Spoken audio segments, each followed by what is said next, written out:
мы все, кто родились от Его Духа, мы получили меру Божьей веры. И это дар от Бога. Каждый рожденный от Бога, мы имеем веру Божью. Это сущность самого Бога. Вера, которая побеждает мир внутри тебя. Вот почему Писание говорит, тот, кто в вас, он больше того, кто в этом мире. То есть Христос – сущность самого Отца. И дух веры Иисуса Христа внутри вас вы получили, и я получил в момент рождения свыше. И это дар Божий. Ефесянам 2:8 говорится, «Ибо благодатью вы спасены через веру, и это не от вас, это Божий дар». Вера – это Божий дар. Вера – это Божий дар. И мы получили, и у каждого верующего есть вера. Вы можете сказать, у меня есть вера? Даже не так, извините. У меня есть Божья вера. Давайте мы фокус просто сведем на Бога и скажем, спасибо тебе, Господь, за твою веру. Да, все равно, то есть очень трудно нам говорить это просто. Я не знаю, что происходит, но очень трудно. Возможно, дьявол атакует сейчас вас, потому что это единственное, что убивает его и изгоняет его. Всякое послание веры дьявол будет атаковать. Дьявол будет атаковать твою веру для того, чтобы ты засомневался. Всякий раз, когда ты слышишь о вере Божьей, дьявол весь ад противостанет для того, чтобы ты не услышал это послание, и чтобы оно не дошло к тебе, и чтобы ты не стал действовать и жить по вере. Потому что только вера изгоняет дьявола. Только вера – это ключ, который открывает небеса, через который Царство Божие приходит в твою жизнь, в твое тело, в твои эмоции, в твою семью, в страну, куда бы ты ни пошел, через веру. Вы понимаете, вера – это канал, через который Бог изливает свою благодать на твою и на мою жизнь. Вы понимаете? Поэтому каждый раз, когда мы слышим что-то о вере, дьявол будет атаковать твой разум, который просто закрывает и говорит, я все это знаю, я все это слышал, опять это все об этом говоришь или еще что-то.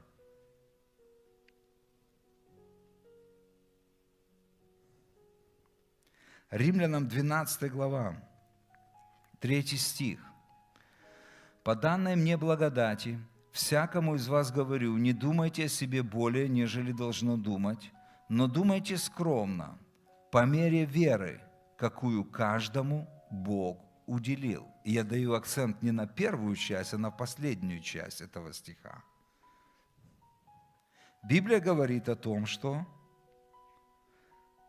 каждому из нас дана, Бог уделил меру веры. У каждого из нас есть мера веры. Колоссянам, еще одно местописание, которое я хочу, Коринфянам, 1 Коринфянам 3 глава, по-моему, здесь написано 5 стих.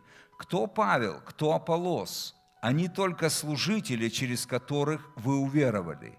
И при том, поскольку каждому дал Господь». Господь каждому дал меру веры. Вы понимаете? И я говорю так очень часто, что при рождении свыше каждый верующий получил стартовый пакет или стартовый капитал Божьей веры.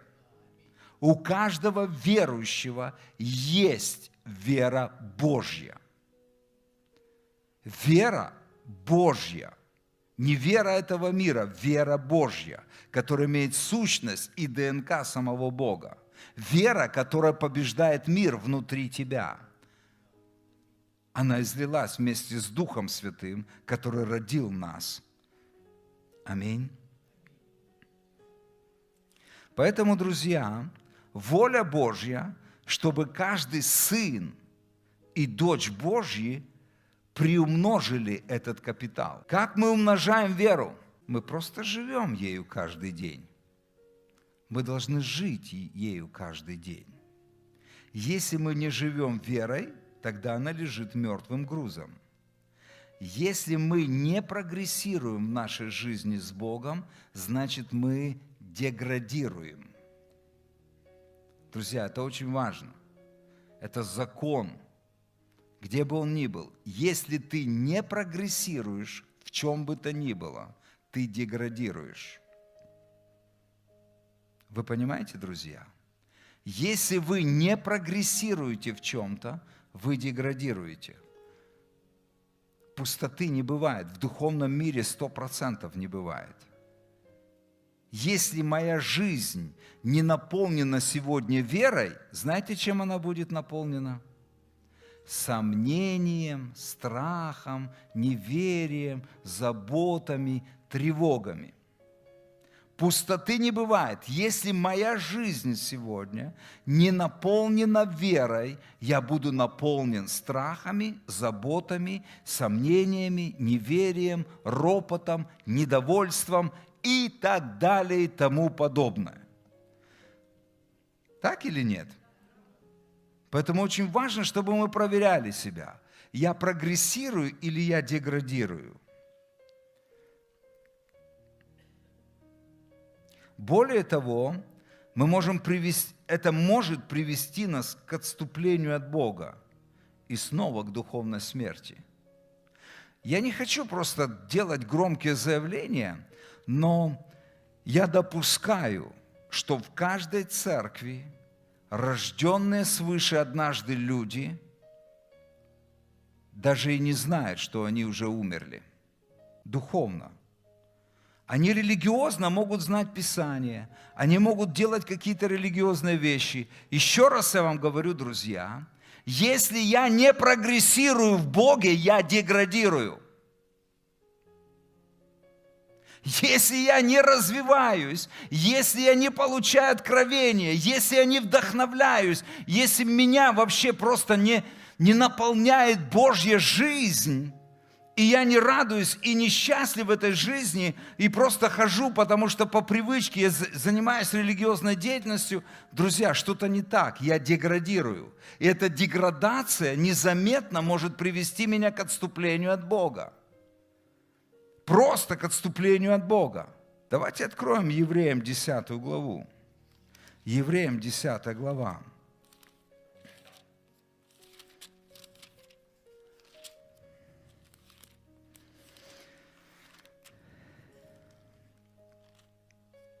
Тридцать 38-39 стих. Смотрите, что Библия говорит. Это не единожды в Библии. Написано, что праведный человек, он призван. Кто облечен в праведности Иисуса Христа. Библия называет такого человека спасенным и праведным. Праведностью Иисуса Христа. И вот призвание праведного человека ежедневно жить верой. Пока ты живешь, твоя жизнь должна быть наполнена верой. Каждый день. Каждый день быть в Нем, иметь отношение с Ним, пребывать в Нем. Наполненным миром, наполненным радостью, покоем посреди штормов, в хорошие времена, в плохие времена. Ты стабилен. Да, бывают моменты, когда мы просто сдуваемся, когда мы увлекаемся религиозностью, выходим от Него, и потом раз, тогда что нужно, друзья? Снова зайти в Него. Снова зайти в Него и переживать Его благодать, милость, любовь, радость и так далее и тому подобное. Вы понимаете? Праведный верою жив будет. И это вообще-то слова Господа, это даже не слова автора послания. Праведный верою жив будет. А если кто поколеблется, не благоволит к тому душа моя, Господь говорит. Не благоволит к тому душа моя, говорит Господь. Мы же не из колеблющихся на погибель, но стоим в вере ко спасению души. Вы понимаете, как важно стоять в вере? Потому что конец веры, это 1 Петра, 1 глава, 9 стих, что конец веры – это спасение души. это спасение души. Мы спасены по вере, но мы совершаем наше спасение благодаря жизни в вере. Мы спасены по вере, мы сделаны праведными, но мы совершаем наше спасение благодаря жизни в вере. Как только я перестаю в моей жизни верить, я начинаю деградировать, я начинаю колебаться, я начинаю сомневаться, я начинаю наполняться страхом. Вы понимаете? Поразмышляйте над этим выражением. Маленькая вера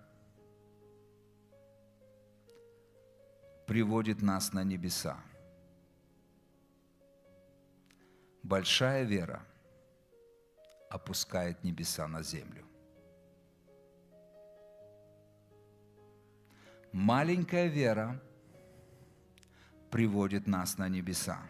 Это то, что я говорю о спасительной благодати. Когда Бог дает нам меру веры, как горчичное зерно, мы спасаемся, наши имена записываются на небесах. И Бог потом говорит: я хочу, сын мой и дочь моя, чтобы ты ежедневно прогрессировал, живя верой. Я хочу, чтобы ты был тем каналом, через который небеса приходят на землю. Я скажу вам, это воля Божья для каждого из нас, чтобы мы, возрастая в вере, приносили небеса на землю.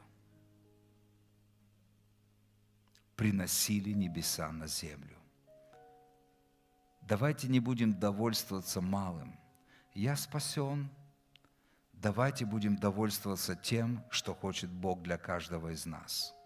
Я хочу, Он говорит, чтобы вы были моими свидетелями, возлагали руки на больных, исцеляли больных, изгоняли бесов. Что это такое? Это Царство Божие на земле. В другом месте апостол Павел говорит: ибо мы Его благоухание, читаемое и узнаваемое во всем мире. Мы Его благоухание. Мы призваны нести Его запах, благоухание Царства Божьего. Вы понимаете? Иисус сказал, что у верующих из чрева будут течь реки воды живой. Он хочет, чтобы из нас вытекала жизнь. Его жизнь вытекала и наполняла этот мир. И я скажу вам, это вера, которая открывает эти источники. Потому что верою мы принимаем Духа Святого. Верою мы принимаем силу исцелять больных и воскрешать мертвых. Верою в то, что сказал Бог нам. Верою мы получаем обещание, которое Господь записал в Своем Слове. Верою мы получаем исцеление в наших телах. Так ведь или нет? Когда мы верим и получаем это рема, откровение от Господа: я исцелил тебя уже. Я уже тебя исцелил.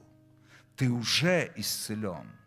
Вы понимаете, так важно получить это, не знать это в своем разуме, а услышать это от Бога. И это возможно только через личные отношения с Ним. Когда ты пребываешь в Нем, когда ты имеешь общение с Ним, и вдруг ты получаешь, тут ты знаешь, но тело продолжает страдать. Потом ты получаешь это в своем сердце, и твое тело наполняется божественной жизнью и исцеляется. Вы понимаете? Когда дьявол приходит с атаками, когда дьявол приходит с разными вещами, вдруг ты поднимаешь свой щит веры, ты противостоишь дьяволу, и Библия говорит, и он бежит от вас. Вы понимаете? Ни от чего другого дьявол не убегает. Ни от чего другого. Ты можешь голос сорвать, ты можешь все методички прочитать. Но, друзья, если твое твои слова не наполнены силой веры, если твои слова не наполнены, не облечены в веру, доверие Богу, то есть это просто, нагрузка на связки. Одно слово с неба может изменить все в твоей и моей жизни. Это когда мы в Нем, когда мы с Ним. У каждого из нас есть мера веры. Что мы делаем с этой верой? Или мы верим в веру пастора? Писание не говорит о том, чтобы мы верили в веру какого-то другого человека. Библия говорит, Аввакума, 2 глава, что праведный своею верою жить должен. Своею верою жить должен. Тебе не нужно жить верой. Это хорошее дополнение вера других людей, братьев и сестер. Это классное подкрепление.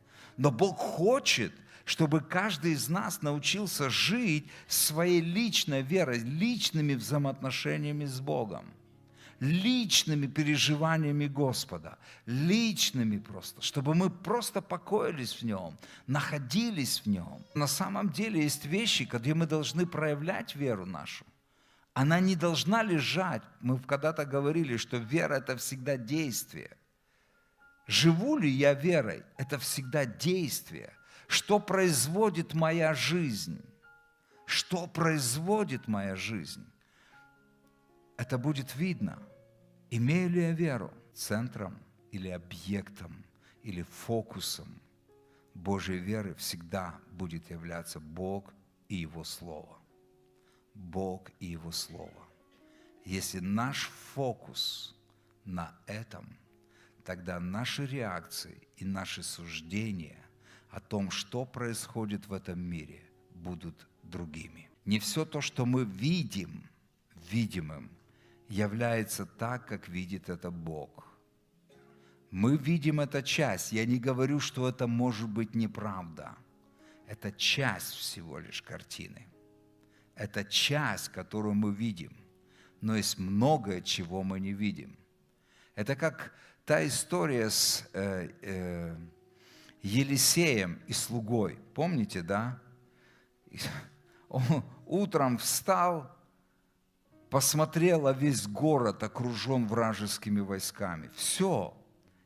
Вырваться из окружения невозможно. Когда этот человек, слуга Елисея, встал рано утром и вышел на кровлю дома и посмотрел на это высокое здание, я так понимаю, что весь город окружен вражескими войсками, и он бежит просто к своему господину и говорит: горе нам, мы пропали. Все, мы в окружении, плотное кольцо. Реакция Елисея, на ком был фокус? Он видел что-то невидимое. Вы понимаете, то, что мы видим в видимом мире, это не полная картина. Это не вся картина. Я не говорю, что это неправильная картина. Я просто говорю, это не вся картина. Вы слышите? Это не вся картина. Поэтому очень важно нам знать всю картину, а всю картину мы можем знать, когда мы сфокусированы правильно на Боге и Его Слове. И Бог может показать. И когда Елисей пришел, он говорит: послушай, не беспокойся, потому что те, которые с нами, больше, чем те, кого ты видишь. И слуга сказал, говорит: о чем ты говоришь? Я понимаю, что ты странный человек. Вы понимаете, как люди могут смотреть на людей веры? И тогда этот пророк, он сказал: Господь, как важно просто сфокусировать. Открой глаза этому человеку. Открой глаза этому человеку. И в один миг глаза открылись. И он увидел, что позади этого воинства вражеского огненные колесницы божественных существ, ангелов. Он увидел всю картину. Страх исчез. И Елисей вышел к ним, говорит: ребята, кого вы ищете? Вот тебя мы и ищем. Ради тебя царь послал всю армию. Говорит, чтобы схватить тебя. Чтобы схватить тебя. И знаете просто, он сказал, он говорит, Господь, закрой глаза всем этим. Легко верить. Когда сердце наполнено верой, а не паникой, тебе достаточно сказать одно слово, и все меняется. Все меняется. Когда ты знаешь всю картину, ты видишь больше, чем кто бы то ни было. Но это через близкие отношения с Богом. Вся армия ослепла. Здоровые мужики, вооруженные с ног до головы, не знали, куда деться. Говорит, так что вы ищете? Да вот мы там то-то. Ну пойдемте, я покажу. И он привел один человек, привел всю армию в полное окружение уже других людей. Вы понимаете, как все меняется, может измениться в один прекрасный момент. То, что кажется ужасным, и просто все пропало, все, мы погибаем, мы гибнем. В один прекрасный момент из-за человека, из-за людей, которые видят больше, чем остальные, через отношения с Богом истории, с Богом человечества, у которого вся власть на небе и на земле, который владычествует не только в духовном мире, но и на человеческом уровне. Один человек, наполненный верой, может изменить все. Тот же Елисей. Вы помните, когда город был в окружении, и люди уже начали есть друг друга. Люди начали есть друг друга. Детей начали есть.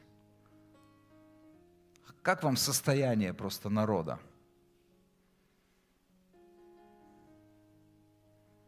И Бог дает слово пророку.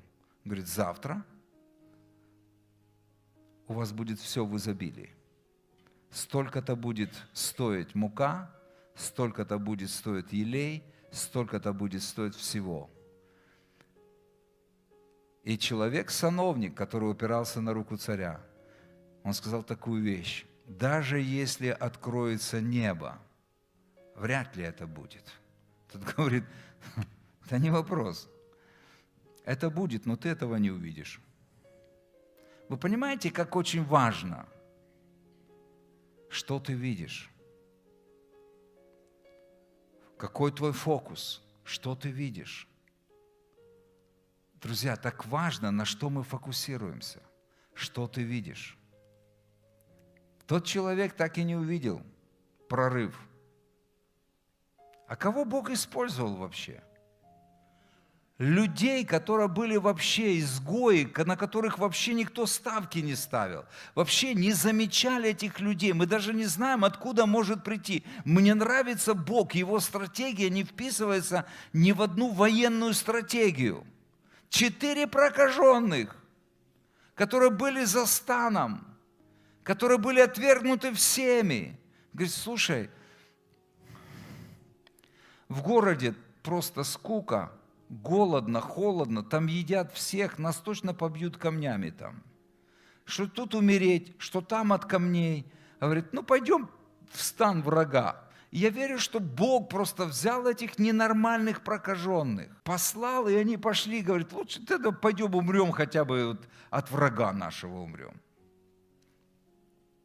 Я вам рассказываю историю из Библии о Боге всемогущем, который в один момент может изменить все. И они пошли вчетвером.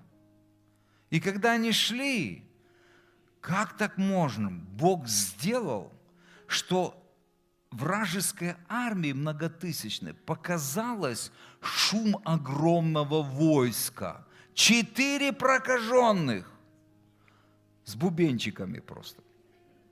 Шли и просто, они говорят, слушай, наверное, царь израильский нанял кого-то еще, и вот это они ночью сейчас идут, нападут.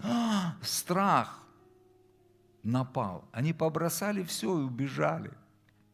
И эти 4 ненормальных пришли и устроили там пир. Наелись, напились, приоделись, обогатились. А потом говорят, слушай, Ну что мы тут для себя и для себя? Наши там, говорит, друг друга едят. Пойдем скажем им просто. 4 прокаженных. Как вам стратегия Бога? Как вам стратегия Бога? Его мысли не наши мысли.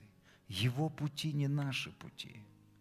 Но так важно, чтобы мы поднялись к Нему и узнали Его мысли, и увидели Его пути.